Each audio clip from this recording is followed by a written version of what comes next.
스마트 시스템 이론과 응용 그 첫 번째 시간으로 AI에 대해서 살펴보도록 하겠습니다.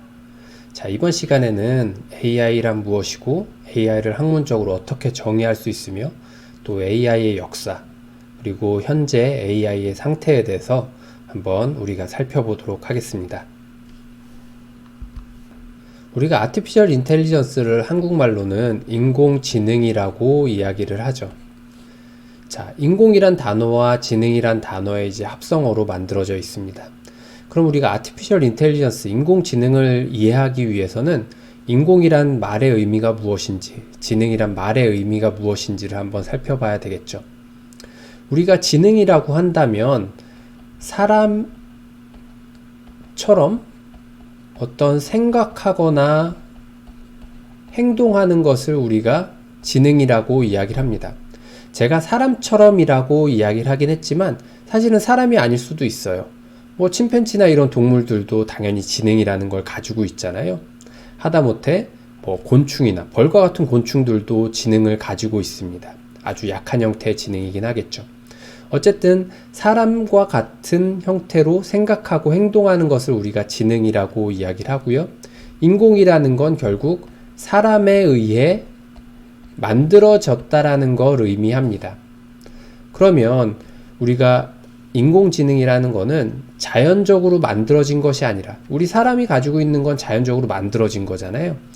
자연적으로 만들어진 것이 아니라 사람처럼 생각하고 행동하는 것들이 사람에 의해 만들어지는 것을 우리가 인공지능이라고 이야기를 할 수 있겠죠. 자, 그래서 인공지능의 정의를 보면 지능적인 무엇인가를 만드는데 무엇인가가 단순히 프로그램일 수도 있고 혹은 우리가 로봇 청소기처럼 실제 존재하는 어떤 사물일 수도 있을 거예요. 지능적인 어떤 것들을 이해하고 만들어내는 거를 우리가 인공지능이라고 이야기를 하고 그와 관련된 다양한 분야의 영역들을 우리가 인공지능이다라고 이야기할 수 있습니다. 우리가 위키에서의 정의를 한번 살펴보면 인공지능을 어떻게 정의하고 있냐면 다른 말로 기계지능이라고 이야기를 하기도 한다고 그래요. 그래서 사람에 의해 만들어진 지능, 기계가 가지고 있는 지능. 기계라는 게 저절로 만들어지지 않잖아요. 사람에 의해 만들어지게 되겠죠. 그래서 기계지능이라고도 부른다고도 합니다. 그래서 사람이나 동물에 의해 사람이나 동물이 가지고 있는 자연적인 지능이 아니라 기계가 가지고 있는 어떤 지능들을 우리가 인공지능이다 라고 이야기를 한다 그래요. 또 다른 이제 한국어로 된 위키피디아에서 인공지능에 대한 정의를 살펴보면 인간의 지능을 기계 등의 인공적으로, 즉 사람에 의해서 만들어진 것을 우리가 인공지능이다 라고 이야기를 한다라는 겁니다. 결국 다시 정리를 해보면 인공지능이라는 것은 사람처럼 무엇인가 할 수 있는 생각하거나 행동하거나 이런 것들을 사람이 직접 만들어서 기계에 넣은 기계가 지능을 가지고 있도록 만들어진 것을 우리가 인공지능이다 라고 이야기할 수 있습니다. 자, 우리가 앞서 AI가 무엇인지에 대해서 살펴봤는데요. 조금 더 자세히 한번 AI가 무엇인지 살펴보도록 하겠습니다. AI를 이렇게 구분하는 어떤 기능적인 혹은 뭐 기준에 따라서 네 가지로 AI의 정의를 내리기도 합니다. 첫 번째는 Thinking Humanly, 즉 사람처럼 생각하는 것을 AI라고 이야기하기도 하고요. 또 어떤 경우에는 사람처럼 행동하는 것을 인공지능이다 라고 이야기하기도 합니다. 또는 합리적으로 생각하는 것 혹은 합리적으로 행동하는 것을 AI다 라고 정의하기도 합니다. 자, 위쪽의 영역을 보면 어떤 처리나 어떤 추론 뭐 이런 것들 생각하는 것들의 영역을 다루고 있고요. 아래쪽은 행위에 대한 것들을 다루고 있습니다. 그래서 위쪽 영역은 위쪽에 있는 이 영역들은 사람처럼 생각할 수 있냐 혹은 합리적으로 생각할 수 있냐 생각하느냐에 초점이 맞춰져 있고요. 아래쪽에 있는 것들은 행동하는 것에 초점이 맞춰져 있습니다. 즉 사람처럼 행동하느냐 혹은 합리적으로 행동하느냐에 초점이 맞춰져 있다는 거죠. 근데 언뜻 이런 생각이 들기도 할 거예요. 생각하니까 행동하는 거 아닌가? 결국 얘는 이쪽에 이렇게 포함 관계가 이루어지는 것 아닌가? 라고 생각할 수도 있어요. 근데 엄연히 구분하면 생각하는 것과 행동하는 것은 조금 다른 측면이 있기도 합니다. 가령 예를 들어서 우리가 어떤 먹을 게 하나 뭐 짜장면이 있고 짬뽕이 있어요. 그럼 우린 생각을 하겠죠. 뭘 먹는 게 맛있을까? 어떤 사람은 그날의 날씨의 기준에 따라서 비가 오니까 오늘은 짬뽕을 먹어야 되겠네? 라고 생각하는 사람도 있을 거고요. 또 오늘은 좀 그냥 국물 말고 다른 게 땡기는데? 라고 생각해서 짜장면을 고르는 사람들도 있을 거예요. 근데 이렇게 짜장면이냐 짬뽕이냐 선택하는 거는 개인의 취향이나 뭐 개인의 생각에 따라서 선택을 할 수 있겠죠. 결국 어떤 생각이라는 게 반영되어 있다라는 겁니다. 그런데 우리가 뜨거운 거를 갑자기 탁 잡았어요. 그러면 우리는 생각할 겨를도 없이 반사적인 행동으로 손을 떼게 되잖아요. 뜨거 하면서. 자, 이거는 우리가 생각해서 이루어지는 게 아니에요. 그냥 행위 자체가 일어나는 거죠. 결국 행동하는 데 있어서 생각하고 행동하느냐가 어떤 합리적이냐, 사람처럼 생각하느냐, 사람처럼 행동하느냐, 이런 거에 따라서 결국 생각하는 게 행동하는 거에 포함될 수도 있긴 하지만 행동하는 거는 생각하는 것 이상의 더 넓은 바운더리를 가지고 있다라는 거죠. 그래서 우리가 인공지능을 만들 때 생각하는 것과 행동하는 거를 정의를 내릴 때 구분하기도 합니다. 자, 그 다음에 좌우로 살펴보면 왼쪽은 이제 사람처럼 이라는 특징을 가지고 있고요. 오른쪽은 합리적이라는 특징을 가지고 있습니다. 즉, 이상적인 어떤 성능 평가치에 따라서 행동을 하거나 생각을 하는 거죠. 자, 사람은 때로는 합리적이지 않은 결정을 할 때도 있어요. 그죠? 굉장히 어려운 동물이죠. 분명히 먹을 것 중에 작은 게 있고 큰 게 있어요. 그러면 우리가 상식적으로 생각한다면 배불리 먹으려면 동일한 음식이 작게 있고 많이 있어요. 그러면 우리가 상식적으로 생각한다면 당연히 인간의 욕심 많은 동물이니까 많은 걸 선택해야지 라고 할 수도 있긴 하겠지만 상황에 따라서는 다이어트 중이니까 이런 빌미로 해서 더 작은 거를 선택할 수도 있다라는 거죠. 결국 우리가 사람처럼 생각하거나 행동한다라는 거는 어떤 합리적이지 않은 선택을 할 수도 있다라는 거죠. 그래서 사실은 합리적으로 생각하거나 행동하거나 하는 인공지능을 만드는 것보다 사람처럼 생각하거나 행동하는 인공지능을 만드는 게 훨씬 더 어렵다라고 이야기를 합니다. 그래서 우리가 예전에 여러분들이 이세돌 선수와 이제 알파고 대결 때 이런 이야기들 많이 들어보셨을 거예요. 약 인공지능이다, 강 인공지능이다, 이런 얘기도 많이 들어보셨을 거라고 생각을 합니다. 나중에 좀 더 자세히 이야기할 수 있는 시간이 있을지 모르겠어요. 그래서 어떤 사람들은 이쪽에 있는 이제 합리적으로 생각하거나 행동하는 것을 약 인공지능이다 라고 정의하고요. 강 인공지능을 사람처럼 생각하거나 행동하는 게 강인공지능이다 라고 정의하는 사람들도 있습니다. 물론 일부의 의견이기도 하고요. 그래서 이 아래쪽에 이제 이게 어떻게 관련이 되어 있냐, 우리가 학문적으로 이걸 어떻게 이제 해석할 수 있냐 라는 걸 살펴보면요, 어떤 관찰이나 그런 것들을 통해서 좀 실험적인 과학을 하는 그런 쪽 영역에 해당하는 게 사람처럼 생각하거나 행동하는 영역이라고 할 수 있고요.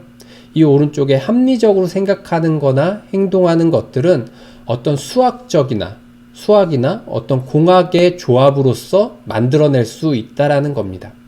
우리가 이제 뒤에 이어서 탐색 방법이라든가 로직이라든가 기타 머신러닝이라든가 이런 것들에 대해서 다루게 될 텐데요. 그런 다루는 것들이 대부분 합리적으로 행동하는 것들에 초점이 맞춰져 있습니다. 그래서 우리가 앞으로 이제 이 스마트 시스템 이론과 응용이라는 과목을 통해서 배우게 될 인공지능은 합리적으로 행동하는 것을 초점을 가지고 살펴보도록 할 겁니다. 자, 우리가 앞서 살펴본 네 가지 인공지능에 대해서 조금 더 자세히 살펴보도록 하겠습니다. 첫 번째는 Acting Humanly, 즉 사람처럼 행동할 수 있는 인공지능 정의에 대해서 이야기를 해보도록 할게요. 이 사람처럼 행동한다라는 걸 어떻게 정의하냐면 결국 사람이 하고 있는 일들을 대신할 수 있는 능력을 가지고 있는 시스템, 머신, 기계 뭐 이런 것들을 우리가 Acting Humanly, 즉 사람처럼 행동하는 인공지능이다 라고 이야기를 합니다. 그럼 사람처럼 어떤 행동을 한다라는 걸 어떻게 평가할 수 있을까? 그 평가 기준이 바로 튜링 테스트예요. 이 튜링 테스트는 앨런 튜링이 1950년도에 만든 인공지능 검사 방법입니다.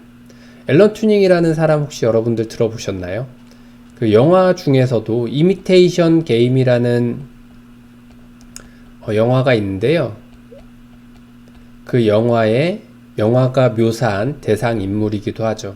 앨런 튜링이 유명하게 된 거는 2차 세계대전에서 암호를 해독해서 또 영국군의 승리를 이끈 그런 공적을 가지고 있는데요. 그 내용을 가지고 이제 이미테이션 게임에서 풀었었고요. 그래서 어쨌든 이 앨런 튜링이 1950년도에 기계가 인공지능을 가지고 있는지 없는지를 판단하기 위해서 튜링 테스트라는 거를 만들었습니다. 근데 이 튜링 테스트가 뭐냐면, 자, 이 아래쪽에 이제 그림이 있는데요. 이 C는 사람입니다. 사람이고요. A는 컴퓨터고요. B도 사람이에요. 자, 그리고 이 C라는 사람한테 이렇게 칸막이가 쳐서 이 C라는 사람은 이 뒤편을 볼 수 없습니다. 이 C라는 사람한테 이 뒤편에는 컴퓨터와 사람이 있다라고 정보를 알려줍니다. 그리고 C라는 사람이 어떤 무엇인가 대화를 작성해서 이 뒤편으로 전달합니다. 그럼 이 뒤편에서는 컴퓨터인지 사람인지 누가 작성할지 모르겠지만 누군가가 그거에 대한 답을 작성해서 C한테 전달을 해줍니다. 그런데 이 C라는 사람은 이 뒤편이 안 보이기 때문에 그 답을 컴퓨터가 작성을 했는지 사람이 작성을 했는지는 모르는 상태예요. 그런데 이 C가 그 답변을 받았더니 이게 컴퓨터가 작성을 한 건가 사람이 작성을 한 건가 구분이 안 되는 거예요. 이렇게 C라는 사람이 뒤편에 컴퓨터가 작성했는지 사람이 작성했는지를 구분하지 못한다면, 즉 이 컴퓨터는 인공지능을 가지고 있다라고 말할 수 있다라는 겁니다. 자, 아주 단순하죠. 사람이 대화를 했는데 이거를 컴퓨터가 작성한 답변인지 사람이 작성한 답변인지를 판단할 수 없는 거예요. 그러면 이 컴퓨터를 이제 인공지능이 있다라고 이야기를 한다라는 겁니다. 그게 바로 사람처럼 행동하는 컴퓨터를 판단하기 위한 앨런 튜링이 1950년도에 만든 기준이에요. 튜링 테스트라는 기준입니다. 이런 테스트를 통과하기 위해서는 어떤 기술이 필요하냐? 첫 번째로 내추럴 랭귀지 프로세싱입니다. 즉 자연어 처리라는 거죠. 왜 자연어 처리가 필요하겠어요? 당연히 이 사람이 사람의 문장으로 어떤 질문을 할 거기 때문에 그 질문을 처리할 수 있는 방법이 있어야 되겠죠. 그게 바로 이제 자연어 처리에 해당됩니다. 문장을 받고 그 문장을 이제 이해하기 위한 기술인 거죠. 그리고 지식 표현 기법이 필요합니다. 자기가 알고 있는 지식들을 체계화 시켜놔야 어떤 답변이 가능할 거 아니에요. 그러니까 지식 표현에 대한 기술이 필요하고요. 그 다음에 답변을 만들어낼 수 있는 오토메이티드 리즈닝, 추론 기술이 필요합니다. 그리고 경우에 따라서는 기계학습이라는 방법을 통해서 대화를 학습한다거나 이런 것들이 필요하겠죠. 그래서 기본적으로 튜링 테스트를 통과하기 위해서는 이와 같은 기술들이 필요로 합니다. 자, 그런데 지금까지 튜링 테스트라는 거를 통과한 컴퓨터가 있을까요? 자, 어떻게 생각하세요? 있을 것 같으세요? 있을 것 같나요? 없을 것 같나요? 아직까지는 정확히 없다라고 보는 게 맞을 것 같아요. 자, 2014년에 튜링 테스트를 통과했다라고 하는 컴퓨터가 있었어요. 유진이라는 컴퓨터인데요. 이 유진이라는 컴퓨터가 튜링 테스트를 통과했다라고 이야기를 했었습니다.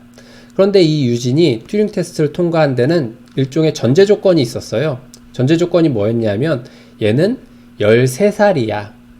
즉 13살이라는 거는 우리가 어른이 되면 굉장히 다양한 질문에 대해서 다양하게 대답을 할 수 있겠지만 13살이라는 전제 조건을 둠으로써 얘가 대답할 수 있는 건 어느 정도의 한계를 가지고 있다라는 이제 전제 조건을 깐 거죠.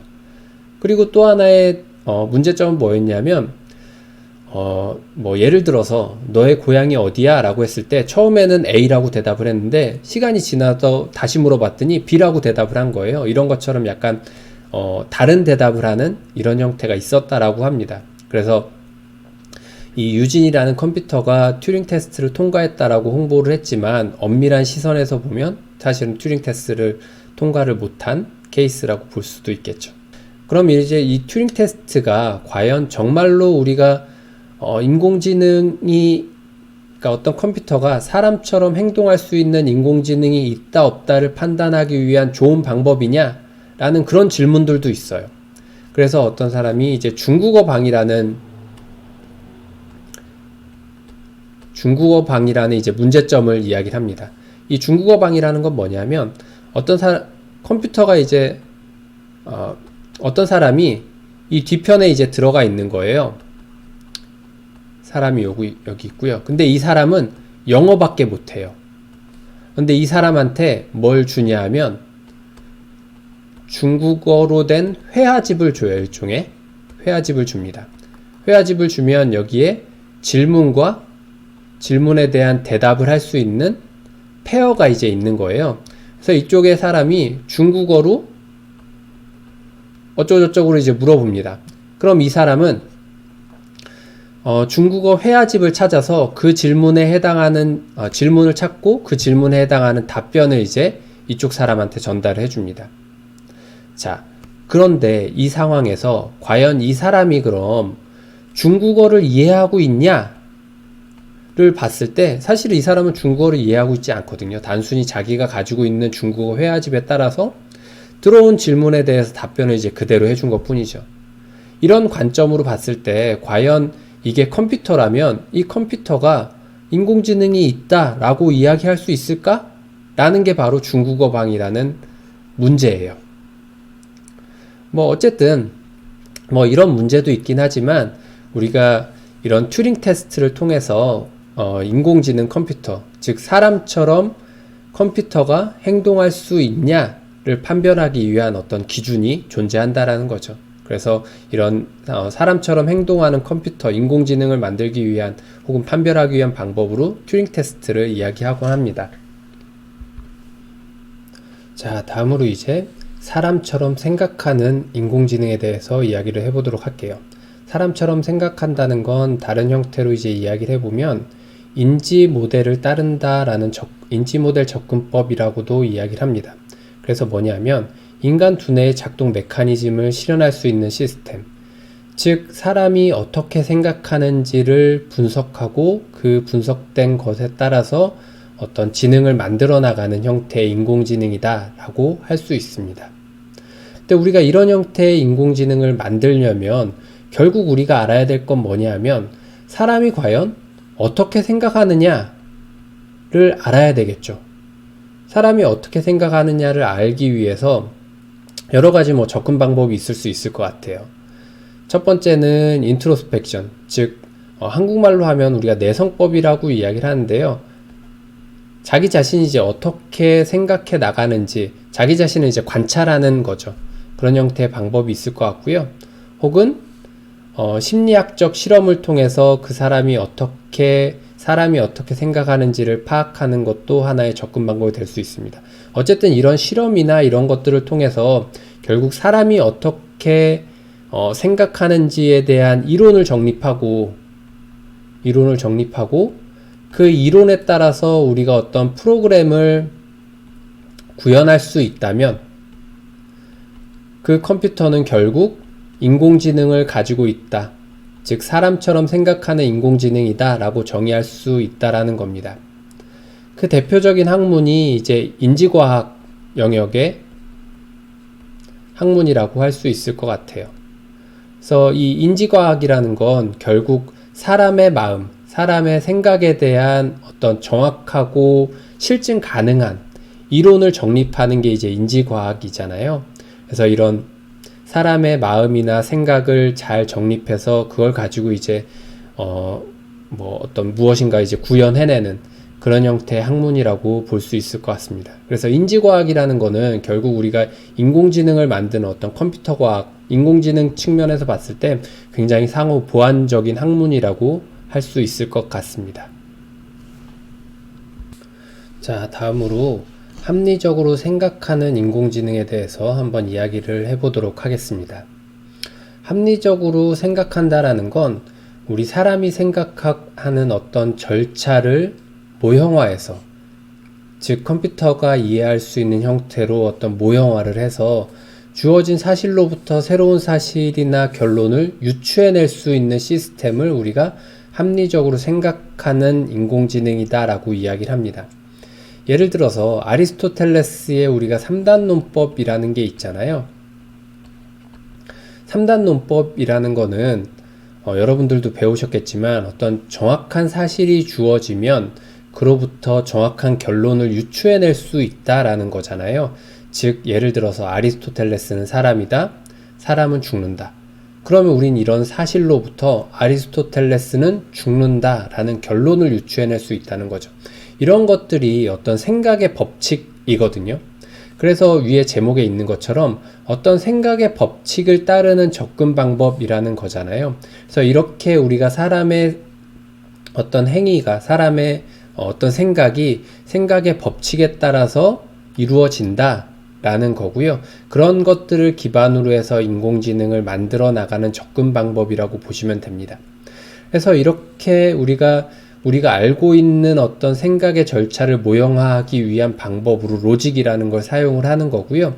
우리가 생각하고 있는 거를 노테이션, 즉 표기하거나 어떤 일종의 규칙으로 만들어내는 방법이라고 생각하시면 됩니다. 그래서 이러한 형태를 통해서 우리가 인공지능을 만들어 나가는 거죠. 가령 예를 들어서 아까의 그 아리스토텔레스의 예제를 들어보면 사람은 결국 죽는다라는 성질을 가지고 있는 거고요. 그리고 아리스토텔레스는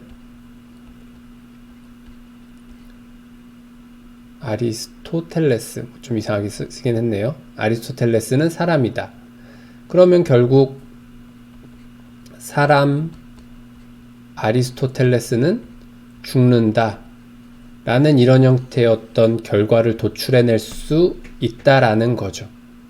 그래서 이러한 형태로 우리가 생각하고 있는 것들을 어떤 형식화, 모형화해서 인공지능을 구현해 나가는 것을 말합니다. 그런데 여기에는 두 가지 큰 장애물이 있어요. 뭐냐면 우리가 알고 있는 것들이 사실 이런 형태로 형식적으로 표현하기 어려운 것들이 존재하거든요. 비형식적인 지식 같은 것들이 굉장히 많은데 그런 비형식적인 지식들을 이러한 형태의 형식적인 모습으로 표현하기가 어렵다라는 점이 있다라는 거죠. 특히나 100% 확신할 수 없는 사실에 대해서는 더더욱 그렇다라는 겁니다.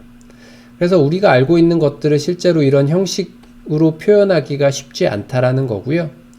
또 하나는 우리가 개념적으로 어떤 문제를 푸는 것과 실제 주어진 실제 상황의 어떤 문제를 푸는 건 전혀 별개의 차원의 문제라는 거죠.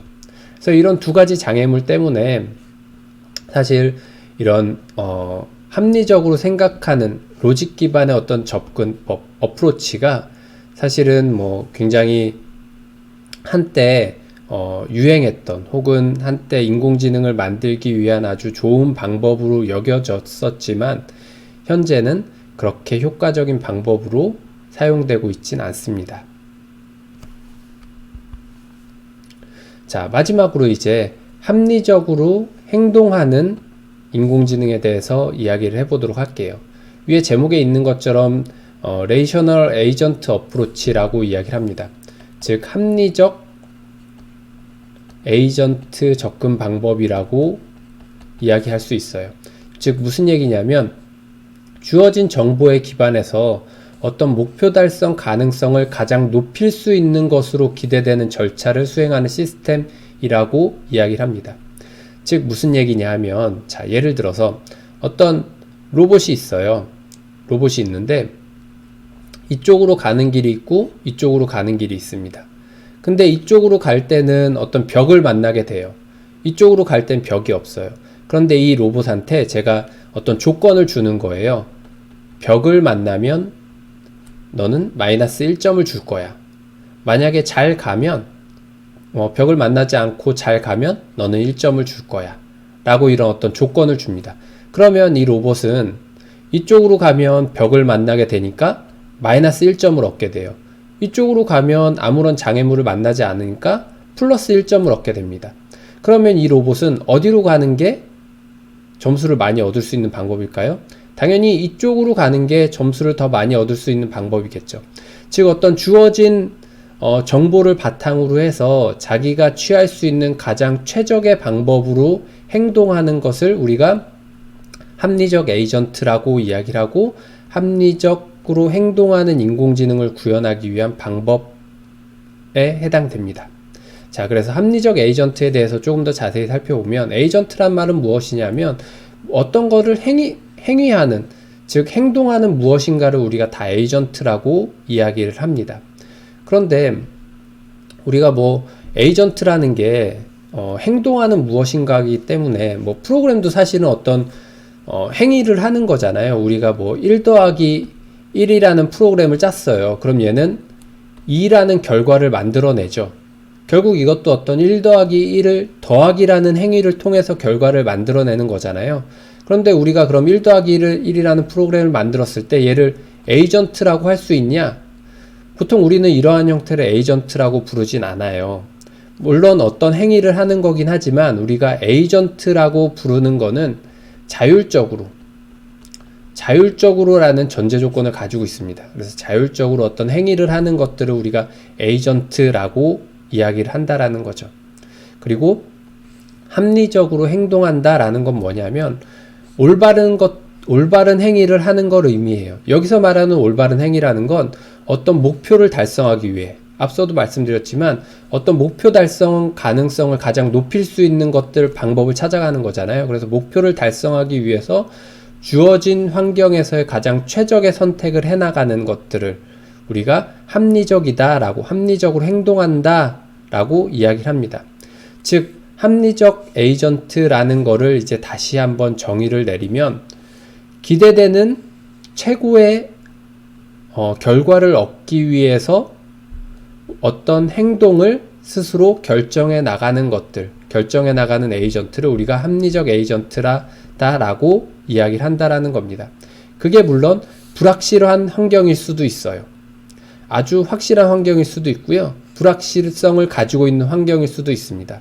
불확실성을 가지고 있는 환경일지라도 그 주어진 환경 하에서 최대의 아웃컴을 가져갈 수 있는, 아웃컴을 얻도록 행동하는 그런 에이전트를 우리는 합리적 에이전트라고 이야기를 하고, 이러한 합리적 에이전트 기능을 가지고 있는 것들을 합리적으로 행동하는 인공지능이다 라고 이렇게 정의할 수 있다라는 거죠. 자, 지금까지 이제 인공지능에 대해서 살펴봤는데요. 정리를 한번 해보도록 하죠. 자, AI란 무엇이냐? 인공지능이란 무엇이냐? 기본적으로 우리가 어떤 생각이나 행동을 할 수 있는 것, 사람에 의해서 만들어진, 즉 사람에 의해 만들어진 생각이나 행동을 할 수 있는 기계를 우리는 인공지능이다 라고 이야기를 합니다. 그래서 사람처럼 생각하느냐, 사람처럼 행동하느냐, 혹은 합리적으로 생각하느냐, 합리적으로 행동하느냐, 이렇게 4가지 유형에 대해서 인공지능 정의에 대해서 살펴봤습니다. 자, 다음으로 우리가 인공지능의 역사에 대해서, 발전 과정에 대해서 한번 간단히 살펴보도록 하겠습니다. 우선 첫 번째 1943년부터 1955년까지는 인공지능의 어떤 태동기라고 할 수 있어요. 태동기라고 할 수 있는데, 맥컬럭과 피츠가 1943년에 아티피셜 뉴런이라는 초기 모델을 제안을 합니다. 여러분들 요즘에 딥러닝이라는 이야기 많이 들어보셨잖아요. 딥러닝의 이제 전신이 뉴럴 네트워크라는 건데요. 그 뉴럴 네트워크의 전신이라고 할 수 있을 것 같아요. 아티피셜 뉴런이라는 거고요. 뭐 뒤에 이제 나중에 좀 더 자세히 이야기를 하겠지만 이 아티피셜 뉴런이 어떻게 생겼냐면 이렇게 인풋을 받아서 인풋 1번, 인풋 2번을 받아서 어떤 뉴런이라는 요기를 지나서 아웃풋을 내는 이런 형태를 이제 아티피셜 뉴런이라고 이야기를 합니다. 그래서 인풋과 인풋을 받아서 어떤 아웃풋을 만들어내는 이런 모델을 이제 처음 제안한 거고요. 이 모델이 이제 발전돼서 뭐 뉴럴 네트워크나 딥러닝이나 이런 모습을 현재 가지고 있습니다. 1950년도에는 민스키와 에드먼드가 뉴럴 네트워크 컴퓨터를 이제 처음 만들게 됐고요. 이 마빈 민스키는 이 사건을 계기로 굉장히 유명한 사람이 됩니다. 뭐 최근에 이제 돌아가시긴 했는데요. 최근까지 근 50년 이후로부터 50년, 60년간 거의 인공지능의 최고자라고 최고 권위자라고 불리는 위치에 있으신 MIT 교수님이십니다. 그리고 아까 잠깐 이야기가 나온 것처럼 튜링 테스트라는 것들이 앨런 튜링이 1950년에 자신의 논문 Computing Machinery and Intelligence라는 이 아티클을 통해서 튜링 테스트나 머신러닝, 기계학습이나 제네틱 알고리즘이나 강화학습, 레인포스먼트 러닝이라든가 이런 이슈들에 대해서 다루었습니다. 그래서 이 시기가 이제 인공지능의 어떤 태동기라고 볼 수 있고요. 그리고 엄밀히 따져서 인공지능이라는 이 Artificial Intelligence라는 이 단어가 나온 건 1956년입니다. 1956년에 다모스 이 워크숍에서 2달짜리 워크숍이었는데요. 1956년 여름에 2달짜리로 기획된 다모스 워크숍에서 Artificial Intelligence라는 단어 자체가 처음으로 사용되기 시작했습니다. 다음으로 이제 1952년부터 69년 사이에는 굉장히 높은 기대감을 가지고 있는 기대를 하고 있는 어떤 인공지능의 부흥기라고 할 수 있는데요. 이 시기를 이제 다른 말로 뭐라고 부르냐면 룽마 노헨스라고 노헨스 시대라고 이야기를 합니다. 이게 무슨 뜻이냐면 보세요 엄마 내가 뭐든지 할 수 있어요. 뭐든지 할 수 있어요 라기보단 내가 이것도 이런 것도 할 수 있어요. 이렇게 이야기하는 시대라는 거죠. 즉 인공지능에 굉장히 사람들이 하고자 했던 어렵다라고 생각했던 무엇인가 이런 것들을 차근차근 해결해 나가는, 해결해서 보여주는 이런 시대라고 할 수 있습니다. 그리고 뉴럴 네트워크가 초기 만들어진 시기이기도 하고요. 1956년에 로젠블라타라는 그 사람이 퍼셉트론이라는 이런 뉴럴 네트워크의 모델을 만들게 됩니다. 그래서 뉴럴 네트워크의 이제 초기 만들어지는 어떤 시기라고 볼 수 있을 것 같고요. 1966년부터 1973년은 어떻게 보면 좀 인공지능이 어떤 한계에 다다르는 인공지능의 한계를 사람들이 생각하는 그런 시기라고 볼 수 있을 것 같습니다. 그래서 어떤 인공지능은 실제 이 52년부터 69년 요 사이에는 인공지능이 이런 것도 할 수 있고 이런 것도 할 수 있어 라는 시기였다면 이 66년부터 73년까지의 이 시기는 인공지능을 이렇게 뭔가 할 수 있다라고 생각을 했는데 이것을 확장을 하거나 조금 더 어려운 문제를 풀거나 이런 것들에 대해서는 많은 한계점을 봤던 그런 시기라고 할 수 있을 것 같습니다. 그리고 69년부터 79년 사이에는 knowledge based 시스템이라는 것들이 굉장히 만들어진 그런 시기라고 할 수 있어요. 부흥이 이제 시작되는 시기라고 할 수 있습니다. 이 앞서의 이런 1966년부터 1973년 이 시기 사이에 굉장히 보편적으로 여러 가지 문제를 해결할 수 있는 인공지능을 보는데 이제 한계를 느꼈기 때문에 조금은 도메인 스페시픽한 아주 작게 잘 정의된 문제를 해결할 수 있는 그런 형태의 인공지능을 연구하는데 조금 더 초점이 맞춰져 있었다라고 생각하시면 될 것 같아요. 그래서 지식을 기반으로 한 시스템들이 만들어지는 그런 시기였다라고 이야기를 할 수 있을 것 같고요. 자, 1974년부터 1980년까지는 인공지능에 대한 한계를 발견하게 되면서 인공지능의 겨울이라고 불리던 그런 시기입니다. 어떤 문제들이 있었냐 하면 컴퓨팅 파워의 한계로 인해서 인공지능 연산하는데 굉장히 많은 어려움이 있었고요. 또 하나는 우리가 지수적으로 이렇게 급격하게 연산이 증가하는 문제에 대해서 인공지능으로 어떤 답을 찾는 데 있어서 굉장히 많은 어려움이 있었다라는 거고요. 또 하나는 상식을 표현하는 데 있어서 어려움이 있었다라는 겁니다. 우리가 어떤 기호를 이용해서 인공지능을 만드는 데 있어서 기반이 되는 지식들을 만들어야 되는데 그 상식이라고 불리는 것들이 너무나도 많은 양이었고 그 상식을 구축하는데 실제적으로 거의 불가능했기 때문에 그러한 것들로 인해서 발생하는 한계점을 발견하게 됐고요. 모라벡 패러독스 같은 경우는 사람한테 쉬운 게 기계한테는 어렵고 또 사람한테 어려운 게 기계한테는 쉽다라는 역설이거든요. 그래서 예를 들어서 우리가 어떤 복잡한 수학 연산을 하는데 그 수학 연산이 사람한테는 어렵지만 기계는 굉장히 빠르고 쉽게 처리할 수 있잖아요. 반대로 사람이 쉽다라고 생각했던 뭐 예를 들어서 사람의 얼굴을 인식한다라든가 이런 것들은 사람한테는 굉장히 쉽잖아요. 하지만 그런 것들을 기계한테 만들기는 굉장히 어렵다라는 겁니다. 또 다른 문제는 프레임 프로블럼이나 퀄리피케이션 프로블럼인데요. 퀄리피케이션 프로블럼 같은 경우에는 뭐냐면 우리가 지식화를 하는데 주변에 필요한 많은 부가 지식들을 같이 기술해야 한다라는 문제점입니다. 뭐 무슨 얘기냐면 우리가 A라는 지역으로부터 B라는 지역까지 보트를 운전해서 잘 가려고 해요. 그런데 보트를 운전해서 잘 간다라는 전제 조건이 잘 간다라는 게 이루어지려면 우선 보트의 노가 부러지지 않아야 되고 또 물결이 파도가 세지 않고 잔잔해야 되고 이런 이 단순히 가는 데 있어서 필요한 주변의 부가적인 환경적인 지식들까지 같이 기술돼야 되기 때문에 이러한 것들을 기술하는데 굉장히 많은 어려움이 있었다라는 거죠. 결국 이러한 여러 가지 문제점들로 인해서 AI가 어떤 한계를 가지고 있구나 라는 거를 느끼게 되는 그런 시기였습니다. 또한 퍼셉트론의 어떤 한계점도 발견하게 되는데요. 앞서 이제 로젠블라타가 이제 만든 퍼셉트론에 대해서 이야기를 했었는데 퍼셉트론이 뭐냐면 일종의 뉴럴 네트워크의 전신에 해당된다라고 보시면 될 것 같아요. 그래서 어떤 데이터가 뭐 예를 들어 여기에 요렇게 있고 여기에 데이터가 이렇게 있어요. X라는 유형의 데이터와 동그라미 유형의 데이터가 이렇게 나눠져 있어요. 그러면 우리는 이 두 개의 데이터를 구분한다 라고 하면 선을 이렇게 그으면 이 데이터가 이제 구분이 될 거예요. 그죠?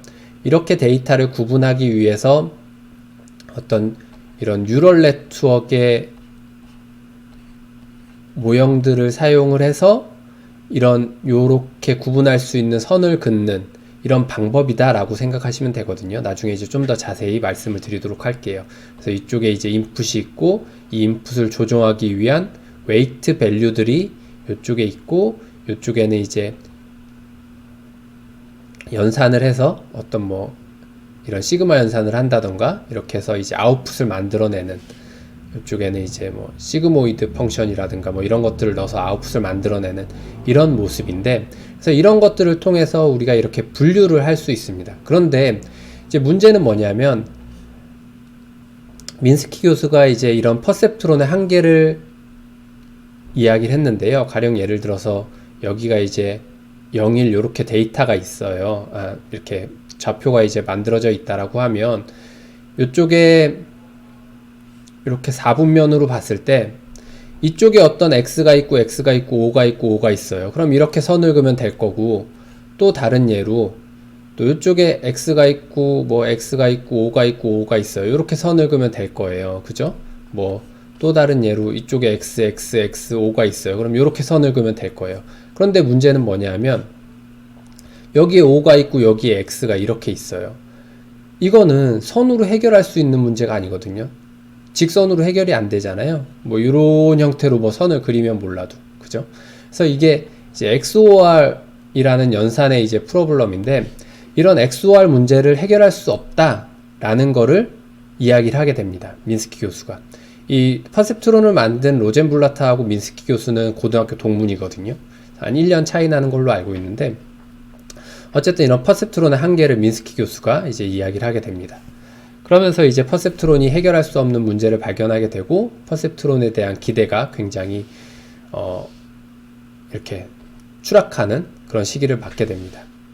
그 시기가 이제 AI 윈터라고 불리는 그런 시기고요. 근데 이제 1980년대부터 다시 붐이 일어나기 시작합니다. 근데 이때의 붐은 뭘로 인해서 붐이 일어나냐면 엑스퍼트 시스템이라는 전문가 시스템으로 실제로 붐이 일어나게 됩니다. 이 엑스퍼트 시스템은 뭐냐면 사용자의 어떤 의사결정을 지원하기 위한 일종의 도구거든요. 그래서 뭐 이런 상황이 있는데 이때 내가 뭘 어떻게 해야 돼? 뭐 이런 의사결정을 하기 위한 도구가 이제 엑스퍼트 시스템이에요. 그래서 지식 기반의 지식을 기반으로 하고 있는 시스템이고요.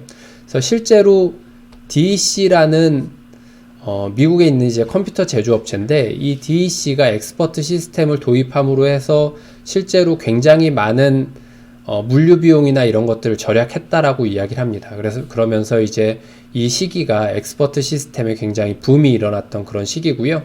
또 아티피셜 뉴럴 네트워크 이런 아까 XOR 프로블럼이라고 했던 이 문제를 해결할 수 있는 여러 가지 방법들이 나오는 그런 시기이기도 합니다. 그런데 이제 1987년부터 1993년까지 두 번째 AI 겨울을 맞게 됩니다. 앞서 이제 엑스퍼트 시스템이 굉장히 붐으로 굉장히 이제 뜨게 됐는데요.